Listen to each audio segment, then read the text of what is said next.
सभी को मेरा बहुत बहुत नमस्कार। आज हम कार्तिक महात्या का 17वां अध्याय सुनेंगे। तो शुरू करते हैं कार्तिक महात्या का 17वां अध्याय। सूत जी कहने लगे कि अब सब व्रतों में उत्तम व्रत और मोक्ष के देने वाले एकादशी के व्रत का महात्म्य सुनो। एकादशी तिथि कृष्ण पक्ष की हो या शुक्ल पक्ष की, अन्न नहीं खाना चाहिए।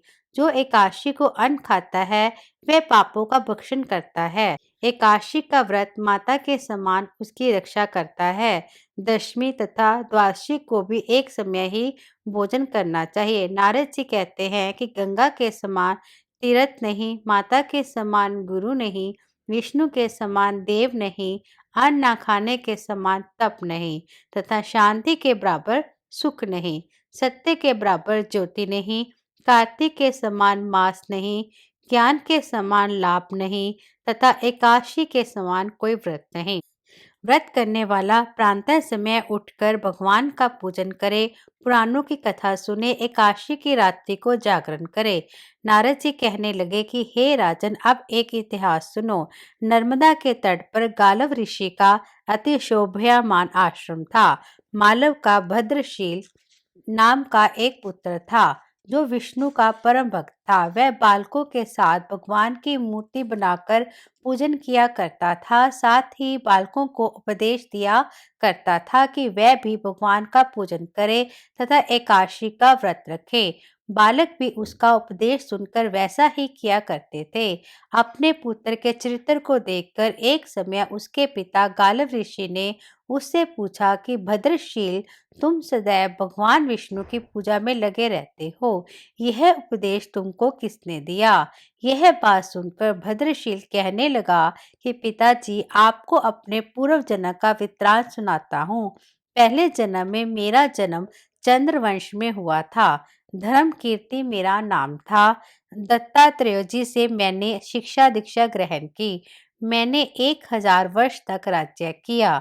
उस काल में मैंने अनेक धर्म तथा पाप के कर्म भी किए, परंतु दैववश मैं बुरी संगत में पड़ गया और वेद मार्ग छोड़कर पाखंड मार्ग पर चल पड़ा। मेरे इन आचरण को देखकर प्रजा भी पाप के अनुसार कर्म करने लगी। इस प्रकार धर्मशास्त्रों के कथा अनुसार प्रजा के पाप का छठा भाग मुझको भी मिलने लगा। एक दिन हम शिकार खेलने के लिए वन में गए। आज सारे दिन भूखे और प्यासे रहे, खाने को कुछ नहीं मिला। घूमते फिरते हम मार्ग भी भूल गए और शाम को नर्मदा नदी के किनारे पर पहुंच गए।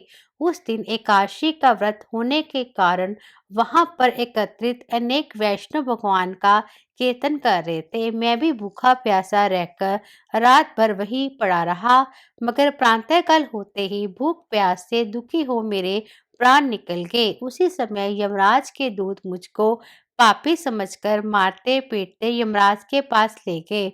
यमराज ने चित्रगुप्त से मेरे सब पाप और पुण्यों का लेखा मांगा।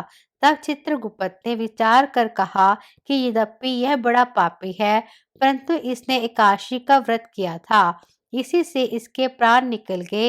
इस कारण इसके समस्त पाप क्षय हो गए हैं। यह सुनकर यमराज तत्काल अपने सिंहासन से उठकर खड़े हो गए और हाथ जोड़कर मुझसे बोले कि क्षमा करना, हमसे भूल हो गई।